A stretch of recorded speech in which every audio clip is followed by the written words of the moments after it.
The Fab Four may have famously sung "We all live in a yellow submarine," but for one night only, four people will be able to live in Abbey Road Studios, where that Beatles track was recorded, courtesy of a competition hosted by AirBnB and DJ Mark Ronson. Specifically, I've been in Abbey Road quite a bit for recording, and yeah, most of my life is spent in rooms like this, and I don't know why, but I love it. If you think of places in the UK that you wouldn't normally otherwise be able to stay, you probably have Buckingham Palace, 10 Downing Street and Abbey Road Studios. On the 15th of October, Studio 3 will have a bed installed for the first time since Yoko Ono and John Lennon slept over in 1969. And even the house rules, an Airbnb fixture, are musically inspired. So they're all inspired from the people who've recorded here. So, for Spinal Tap, being able to ask people to turn it up to 11, we're in a recording studio, it can be as noisy as you like. If anyone calls you up on the phone, then I think you can go with an Adele, "Hello, it's me."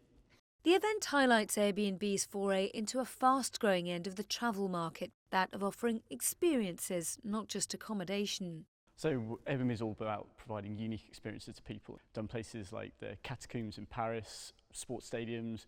We've even put a glass bubble above a barrier reef.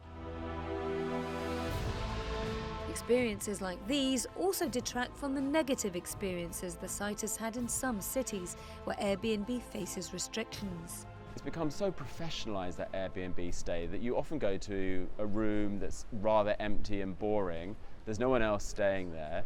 It's actually worse than staying in a cheap hotel.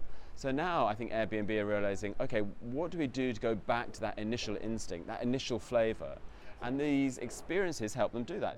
To win a night's stay, entrants must write to Airbnb to tell them about their favourite Abbey Road track. For Ronson, well, that's a tough question to answer. My favourite personal moment was we were rehearsing with the BBC Concert Orchestra for the Proms, and hearing 80 musicians playing in harmony, and the way that sound swims in that room of Studio One with these enormous ceilings. It was like one of the most moving, emotional experiences I ever had. Entries close on October the 6th, but for those who don't get a place, as the Beatles would say, let it be.